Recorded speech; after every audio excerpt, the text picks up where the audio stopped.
Anak di bedong, itu emang ideal kah? Atau kadang kan orang dulu kan bilangnya ya harus di bedong supaya tangannya nggak apa sih kemana-mana, supaya ngilang kakinya atau apa, lurus gitu juga itu ya. gimana tuh? Tergantung bedongnya itu serapat apa. Kalau Serapat bedongnya apa? sampai benar-benar rapet karena tujuannya adalah untuk meluruskan kaki, kan kaki pada bayi emang lututnya bengkok ya. Oke. Nah itu sebetulnya sangat tidak disarankan, Oke. karena ya bisa mengganggu pertumbuhannya bayi tersebut. Justru malah berbahaya. Berbahaya justru kalau terlalu rapat ya. Tapi kalau misalnya hanya digunakan untuk menyamankan, untuk menyerupai pada saat posisi janin atau bayi berada di dalam kandungan, kan dia kayak swaddling gitu ya. Kayak gitu. Seperti kayak sedang dibedong, menghangatkan, menyamankan, itu gak masalah. Oke, kalau rapatnya di zoomitin. Itu bapaknya ya.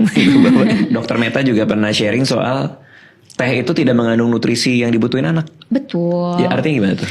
Pada prinsipnya anak itu kan membutuhkan ada makronutrien, ada mikronutrien. Makronutrien tuh kayak karbohidrat, lemak, protein. Kalau mikronutrien tuh kayak vitamin dan mineral. Nah teh tuh nggak mengandung itu, sehingga pasti tidak dapat memenuhi kebutuhan nutrisi anak apalagi bayi. Nah kita tahu padahal anak atau bayi ini kapasitas lambungnya masih kecil.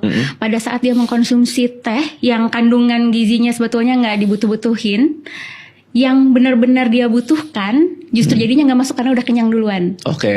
Dan nggak cuman itu, teh juga mengandung banyak bahan, misalnya ya dia mengandung kafein, kemudian dia mengandung ada tanin, ada teofilin, ada teobromin, yang itu tuh sifatnya stimulan sehingga bisa mengganggu siklus tidurnya. Plus si tanin ini juga dapat meningkatkan resiko defisiensi besi karena dia menghambat penyerapan zat besi kalau dimakan bersamaan dengan makanan dalam jumlah yang banyak nih tehnya. Pada umur berapa anak berarti boleh konsumsi teh? Sebetulnya nggak pernah ada literatur yang menyatakan dengan pasti usia berapa. Tapi kalau misalnya sifatnya hanya sedikit mencicipi, nggak terus-terusan, sesekali, sebetulnya nggak ada masalah. Tapi perhatikan juga gulanya. Karena kebanyakan teh biasanya kan disajikan ke anak dengan gula nih. Padahal kita tahu bahwa anak, apalagi bayi ya, jumlah gulanya tuh masih sangat dibatasi gitu. Oke. Kopi pun juga enggak lah ya, kalau teh aja enggak. Nah betul, kopi tuh malah mitosnya oleh orang-orang dibilang bisa mencegah kejang. Oh, ada anak diminumin kopi berarti? Ada, banyak. Karena itu tadi biar mencegah kejang, padahal sebetulnya nggak boleh. Malah ada yang udah kejang beneran diminumin kopi. Alhasil keselak.